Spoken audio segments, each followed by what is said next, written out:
Ok, bonjour tout le monde. Bienvenue. Vous êtes bien à l'heure pour ceux qui arrivent maintenant malgré la météo, les bouchons. Donc je vais vous présenter en fait comment réussir son virage numérique, hein, et qui est un point quand même très important dans la stratégie des entreprises, quelle que soit sa taille. C'est ça qu'il faut voir. Ce n'est pas obligatoirement à destination des grands groupes, mais que vous soyez une petite entreprise, TPE, PME, ETI, vous avez presque une obligation maintenant de bien réussir son virage numérique. Et on va voir pourquoi.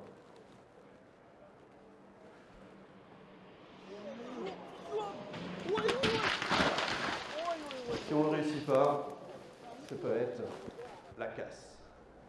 Bon, on peut voir quand même qu'il y a une petite personne à côté là qui va l'échapper. Ouf. Voilà, ça c'est un peu le drame qui peut arriver.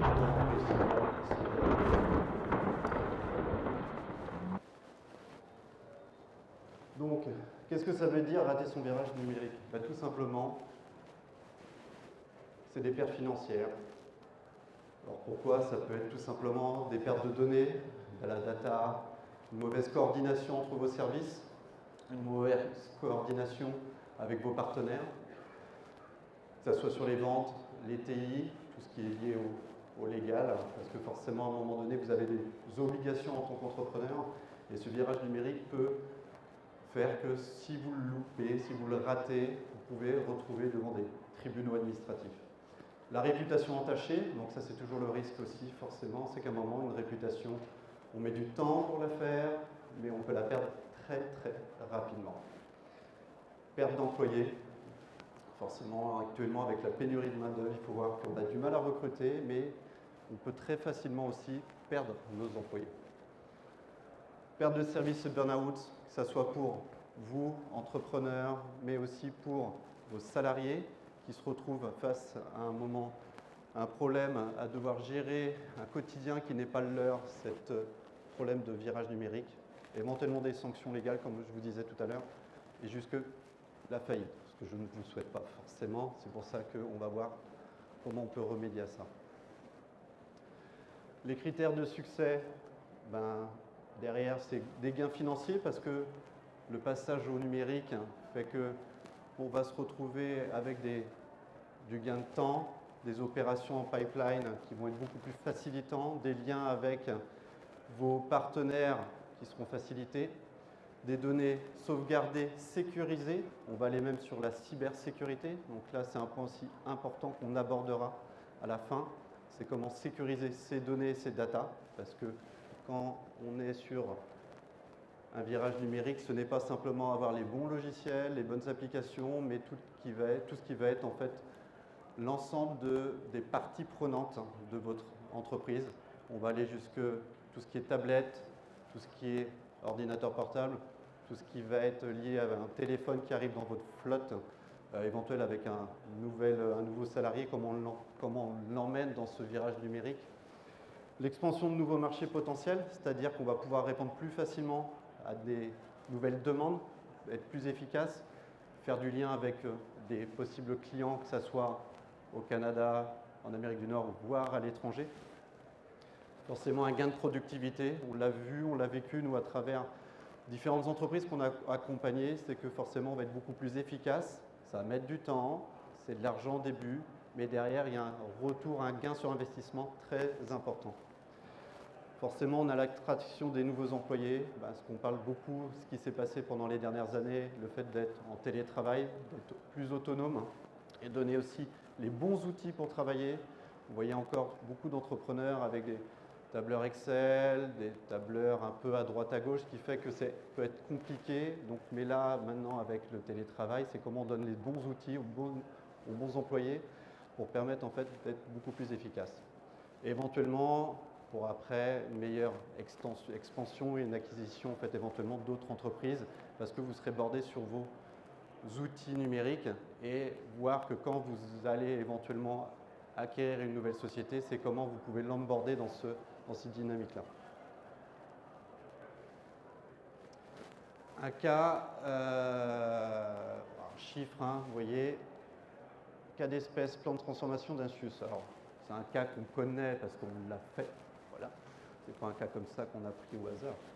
24 000 postes, 2 hôpitaux, 1100 serveurs, 20 000 employés, 115 sites, 1000 médecins, 7 entités et dessert plus de 500 000 personnes. Et donc même sur ces structures-là, ils ont encore des besoins de transformation numérique. Ce n'est pas parce que ce sont des gros groupes qui ne sont pas aussi contraints à ça, avec beaucoup de services qui sont souvent en silo, des services isolés. Et donc c'est toute la problématique aussi de ramener des outils numériques pour des gens qui ne sont pas obligatoirement pro-numériques, sur des gens qui sont des fois dans, on va dire, la transformation, le changement peut leur faire très peur. Donc c'est comment nous, on va pouvoir les accompagner, comment vous pouvez les accompagner, comment vous pouvez éventuellement les dynamiser. Alors, comprendre les besoins de la communauté, impliquer les champions, c'est que c'est ça. C'est d'abord un gros temps d'analyse qu'on doit faire.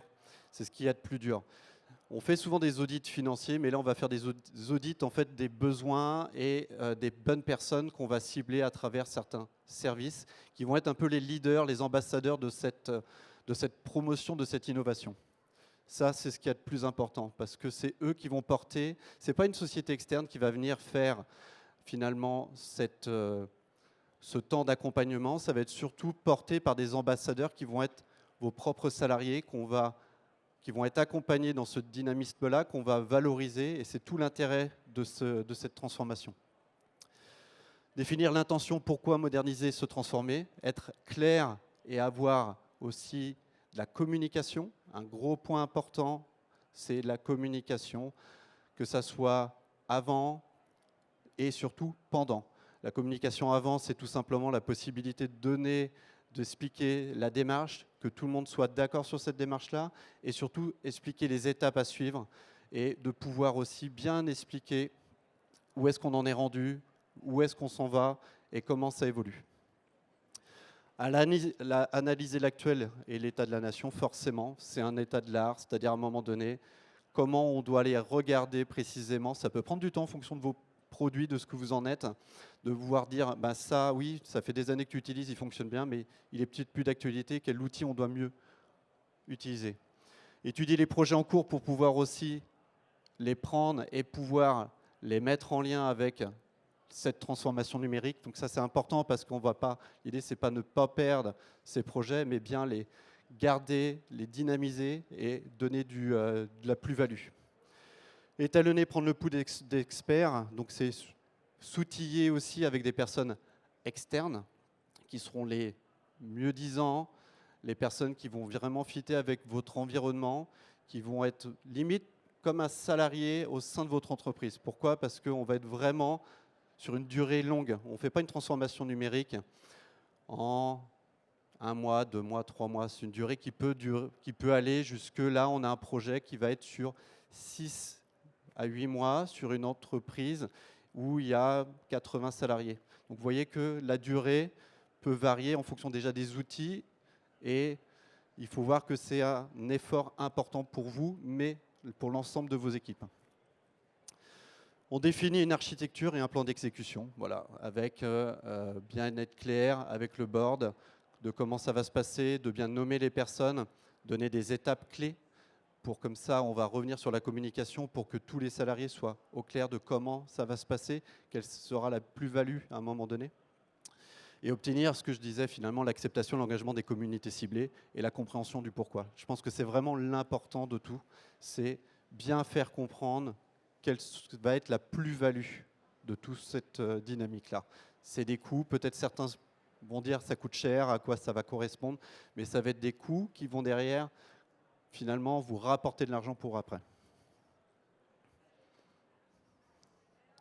Structurer sa réflexion. Finalement, je reprends ce que j'ai dit. Former, l'info nuagique, simplifier, cybersécurité. Former, c'est la gestion du changement, recréer des talents, préserver les talents internes. C'est-à-dire ceux qui souhaitent être là, présents, il faut les mettre sur leur piédestal et vraiment leur donner la chance de pouvoir vous accompagner dans cette dynamique de changement. La gestion du changement, c'est très important, que ce soit la gestion du changement numérique, mais l'impact sur la gestion du changement numérique, c'est un impact très fort sur le RH, parce que derrière, c'est des modifications de fonctionnement, ça va jouer après sur comment vos tâches vont évoluer, comment vous allez les évaluer, comment vous allez récupérer aussi des infos importantes. Donc cette gestion du changement est vraiment, vraiment très, très important. Et comment vous allez pouvoir former vos salariés sur cette gestion du changement. L'info nuagique, donc c'est pouvoir aussi tout centraliser sur des serveurs dédiés, de pouvoir centraliser ça sur une transformation qui va vous permettre à distance de pouvoir sécuriser vos données, donc le lien avec la cybersécurité, et trouver le bon fournisseur. Simplifier, forcément, l'idée c'est on rentre dans une démarche d'accompagnement, on va rentrer dans une démarche qualité, parce que derrière, en fait, c'est comment on va normaliser certaines choses avec des outils, comment on va être sur, éventuellement, si vous êtes sur des normes ISO, comment en fait ces outils-là vont vous permettre de les perdurer, mais surtout si vous voulez passer sur des normes ISO ou moi définir d'une démarche qualité, des procédures, c'est le bon moment. Et bien sûr, documenter pour que quand les salariés partent, si c'est un salarié qui a tout sur ses épaules et quand il part avec son expérience, son expertise et certaines valeurs de votre entreprise. Donc l'idée, c'est sécuriser ça à travers de la documentation. Et la cybersécurité, forcément, on parlait tout à l'heure de sécuriser les appareils, les systèmes, les données à risque. Comme je disais, c'est que n'importe quelle entreprise peut se retrouver face à des problématiques de cybersécurité. Ce n'est pas comme les grands groupes, comme actuellement, il y en a un que je nommerai pas, qui a des petits problèmes avec ces supermarchés, avec, voilà, qui a eu... C'est important, c'est des gros groupes, on entend souvent parler, mais les petits groupes, les petites structures, on n'entend pas souvent parler, mais c'est eux les premiers qui vont être hackés. Pourquoi? Parce que c'est eux qui ont des brèches très faciles à rentrer. Et donc les hackers peuvent être des fois des anciens salariés, on a vu ça, qui finalement prenaient voilà, c'était mal passé leur fin de contrat et en fait se retrouvaient en fait à hacker finalement sa propre ancienne entreprise. Donc repenser sa cybersécurité, rendre les données autonomes, créer des enclaves avec de la criticité et de la sensibilité, intégrer la sécurité dans chaque aspect. Confiance zéro, mettant en place une authentification moderne et normaliser l'identité d'une personne en identifiant. C'est-à-dire, c'est très simple, c'est qu'un nouvel entrant dans votre entreprise, ce qu'il fait, c'est qu'on va lui donner un identifiant unique, quel que soit l'endroit où il sera, il pourra avoir un accès, on va savoir où il est, vous avez un nouveau laptop, un nouveau téléphone, comment il doit être sécurisé. Donc tout ça, c'est de la cybersécurité. C'est à partir de là aussi que les failles sont les plus nombreuses. C'est souvent l'humain qui va recevoir un courriel, qui va cliquer dessus sans savoir que ça peut être dangereux ou à qui se référer. C'est-à-dire que sur certaines entreprises, vous n'avez pas obligatoirement des équipes TI ou des équipes avec un référent cybersécurité, c'est comment on va pouvoir aussi vous documenter qu'est-ce qui se passe quand je reçois un courriel un peu soupçonneux, qu'est-ce que j'en fais, parce que finalement, c'est comme ça que les hackers rentrent chez vous. Voilà, choisir la bonne personne, investir dans le talent, prenez une approche axée sur la croissance de la personne. Il faut créer une équipe dans votre approche. Les éléments qui freinent le progrès, malheureusement, à un moment donné, c'est de se dire, pour n'importe quel changement, que ce soit un changement numérique ou ailleurs, c'est de se dire, on peut t'accompagner avec nous dans cette dynamique de changement, mais si tu freines trop, à un moment, se pose la question, est-ce qu'on ne doit pas te laisser sur le bas-côté du chemin? Malheureusement, parce que ça va être souvent des gens qui vont traîner, qui vont être un peu le boulet de votre entreprise, qui vont être toujours dans la négativité. Et c'est la question, c'est de savoir qu'est-ce qu'on peut en faire. Est-ce qu'on l'accompagne sur une sortie de l'entreprise? Est-ce qu'on l'accompagne sur une formation? Comment on l'implique un peu mieux? Mais au bout d'un moment, on ne peut pas faire plus que lui. Créer un plan de cours de formation pour croître. Je vous dis, le levier est vraiment la formation de vos salariés. C'est une plus-value. C'est des formations croisées, pas des formations en silo. On ne va pas dire on va former un tel sur une telle thématique, un tel sur une thématique. C'est croiser vos formations, croiser vos salariés à travers cette dynamique de formation.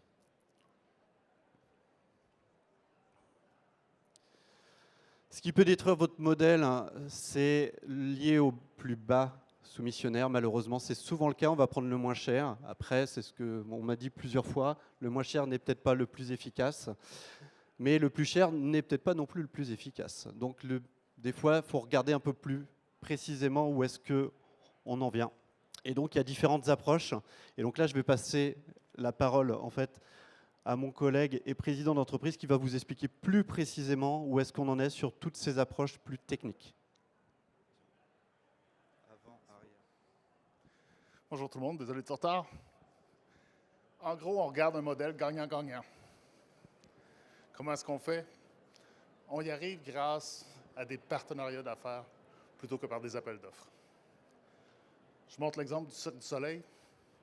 Est-ce que quelqu'un a une idée combien de partenaires le Cirque du Soleil en technologie? 2. Donc, les partenaires du Cirque du Soleil sont SAP et Microsoft. Ce qui veut dire que toutes leurs décisions technologiques, comme tous leurs choix, sont axés sur ces deux plateformes. Donc, qu'est-ce que ça fait? Ça fait, par exemple, que quand il y a un nouveau spectacle qui sort, SAP ou Microsoft sont commanditaires du spectacle. Quand Microsoft lance une nouvelle opportunité, le Cirque du Soleil est un cas d'affaires. Donc, cet échange commercial-là, c'est quelque chose qui n'existe pas si vous êtes dans un modèle d'appel d'offres. Parce que le modèle d'appel d'offres, je m'amuse à le dire, ça ressemble beaucoup plus à Tinder qu'à une relation d'affaires. On swipe, on décide, ah oui, je vais faire affaire avec toi, et la semaine d'après, je vais faire affaire avec toi. C'est pas comme ça qu'on bâtit des relations. Excusez-moi, je reprends mon souffle. Est-ce qu'il y a quelqu'un qui connaît le modèle Best of Breed? Le modèle Best of Breed, vous avez un cadran de Gartner ici. Vos architectes vont vous dire, ce qui est en haut à droite, c'est ce que ça vous prend. C'est ça qui est le mieux sur le marché, c'est ça qui est le mieux coté. Le défaut avec ça, on commence par la qualité. La qualité, c'est que vous avez toujours un produit qui est en avant de son temps. Vous avez toujours un produit qui est plus évolué ou plus en accord. Le défi, c'est que ça prend de l'expertise. Dans un cas de pénurie de main-d'œuvre, on se retrouve dans un modèle où on a beaucoup de technologie et très peu de talent. Ce que ça donne, c'est vraiment, on va dire, une utilisation écrémée de la technologie. On parle de quelques millimètres en surface d'utiliser sur 1 kilomètre de large, parce que vous avez 50, 60, 70 technologies, mais vous avez 10 personnes pour les utiliser, pour les gérer, pour les sécuriser. Donc, l'implication, c'est vraiment d'aller plus vers ce qu'on appelle le meilleur de la plateforme. La plateforme qui va vous offrir le plus de possibilités plutôt que le meilleur produit. Petite anecdote par rapport à ça. J'ai déjà fait l'étude pour un ministère et il y avait le choix de signer 35 contrats avec tous des fournisseurs différents ou un seul avec Microsoft, qui était dans tous les cadrans, mais qui n'était pas nécessairement le premier. Donc, ça vous donne une idée de la complexité de la chose. On arrive au deuxième point qui est Best of Suite, le meilleur de sa plateforme. Et c'est là où on arrive avec, par exemple, l'exemple de Microsoft est bon. Est-ce que vous voulez avoir à apprendre plusieurs langages, plusieurs modèles de gestion, plusieurs modèles de sécurité? Comment est-ce qu'on sécurise une plateforme? Ben non. Idéalement, on veut venir centraliser tout ça et approfondir l'expertise de nos équipes. Donc, y aller vers le meilleur de la plateforme nous aide beaucoup.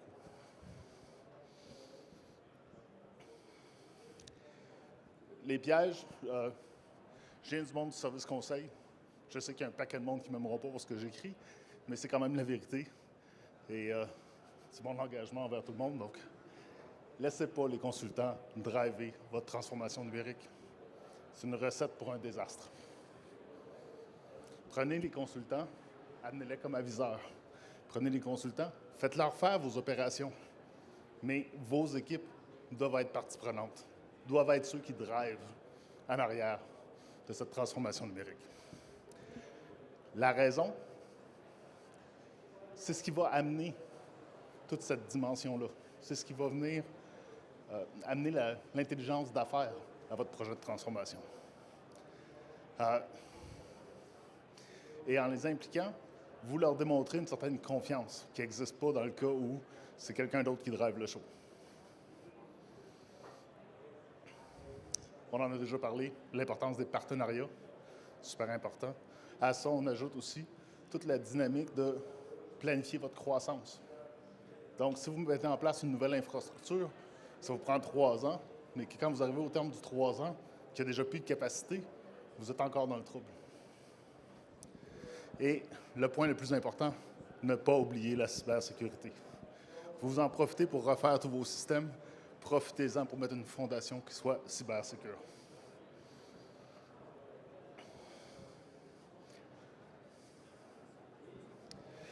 Combien de gens ici connaissent le concept de gestion du changement? Quelques-uns, peut-être un 10 ou 15 %. Bon. C'est la raison principale pourquoi les grands projets, les grands chantiers technologiques ne réussissent pas. C'est une raison de dérapage très fréquente, c'est qu'il faut s'assurer que vos projets sont acceptés par votre communauté, que vous avez l'adhésion sociale de vos changements, que vos communautés savent pourquoi il y a ce changement-là. Au-delà de ça, il faut aussi qu'ils soient informés, à savoir quel est le rythme du changement, comment les choses avancent, vers où vous allez. Tout ça fait partie d'un effort de gestion du changement. Ça implique de mettre l'humain au centre de votre transformation.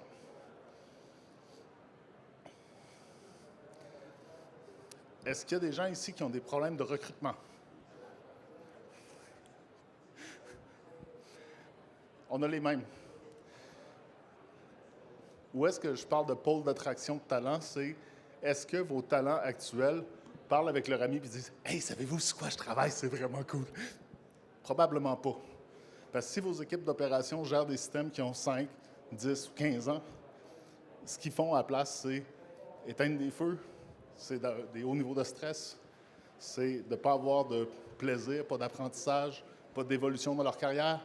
Donc, ces gens-là sont des cibles de choix pour tous les recruteurs de ce monde. « Hey, en passant, on a un projet super cool, là, tu veux-tu venir travailler dessus? » On le vit, on comprend.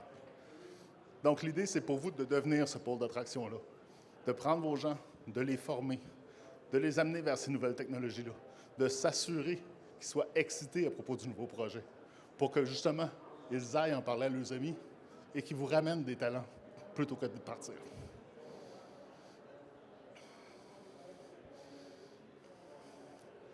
Donc, partir du bon pied, ça vous prend un champion exécutif.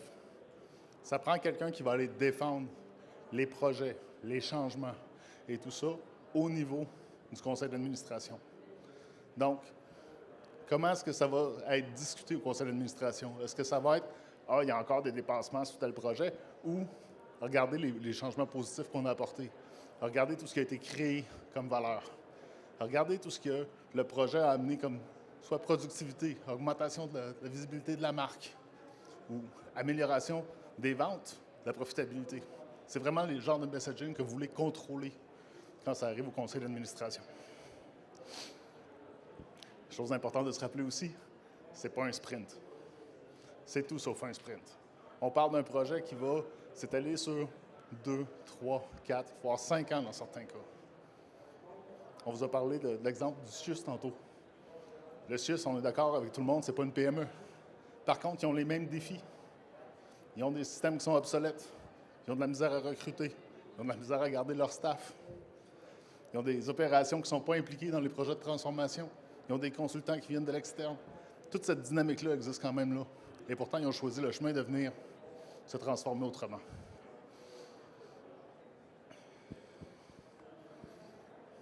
Il faut que, dès le départ de votre projet, vous ayez une capacité de gérer le changement, une capacité d'affecter votre culture d'entreprise et de s'assurer qu'elle évolue avec le projet.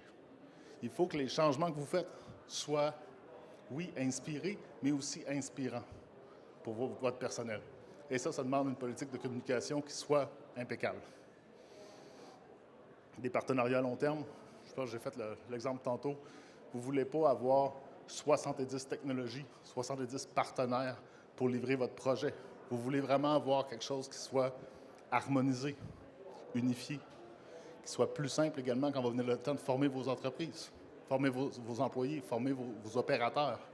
Comment est-ce que tout ça va se retrouver? Et le point le plus important, il faut tenir le cap. Ce ne sera pas un doux voyage.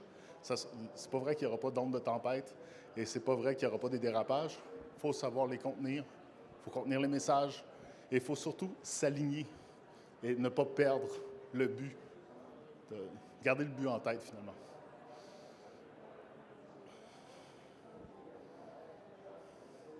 Donc, en conclusion, des communications qui sont solides et vraies, c'est important. C'est vraiment ça qui va faire la différence entre un bon plan de communication et, à l'opposé, toute la portion authenticité, puis ce qui va passer envers vos communautés et vos employés. Il faut également prendre en compte ce que j'appelle l'adaptabilité de l'entreprise. On l'a vu très bien avec certains fournisseurs cloud qui vont introduire 1800, 2000, 2400 changements par année. À un certain point, il y a un trop-plein. Il y a trop de changements. Donc, ce niveau d'adaptabilité-là, vous devez l'avoir pour votre organisation. Vous devez savoir à quel point, où est-ce qu'il est votre point de rupture, combien de changements vous pouvez mettre dans une seule et même vague de changements, on va appeler ça comme ça. Il ne faut pas sauter les étapes. Il faut vraiment commencer par la fondation. Ensuite, on bâtit les planchers. Ensuite, on bâtit les murs. On ne peut pas commencer par le toit. Ça ne se fait pas en construction, ça ne se fait pas plus en technologie. Il faut s'assurer que tout est aligné. On parle aussi d'une approche agile. Donc, on parle aussi d'arriver à dire quels sont les résultats qu'on veut avoir versus comment ça va être fait. Vous pouvez tous choisir le quoi au complet durant la planification. Vous pouvez savoir quelle va être votre technologie finale, quelle va être la plateforme sur laquelle vous allez, mais le comment doit être laissé aux équipes d'opération. C'est eux qui savent le mieux comment votre entreprise fonctionne. C'est eux qui ont le plus. C'est eux qui vont être pris pour le gérer après. Hein? Si on ne se trompe pas de mentir, là, je veux dire, le consultant qui rentre, qui met une techno qui sort, c'est pas lui qui est prêt avec après. Donc, il faut vraiment les impliquer de façon hyperactive. Et finalement, mettez en place des normes et des standards qui vont venir guider vos équipes, qui vont venir leur dire, est-ce que ce projet-là fait du sens? Est-ce que cette technologie-là fait du sens? C'est quoi le standard? Je ne sais pas si on vous a parlé tantôt du fisc, mais vraiment, venez former. Il faut que ce soit dans l'info nuagique. Il faut que ça simplifie l'infrastructure en place. Il faut que ça cybersécurise. Tout ça, ce programme-là, fait en place en sorte que, quand il y a un nouveau projet qui arrive, on le sait immédiatement. Est-ce que c'est un projet qu'on va devoir isoler parce qu'il n'est pas standard, ou si c'est un projet qui va rentrer et qui va faire partie du programme de transformation? Sur ce, merci pour votre temps. S'il y a quoi que ce soit, c'est mon lien LinkedIn. Ça me fait plaisir de répondre à vos questions. Vous allez pouvoir nous joindre sans problème.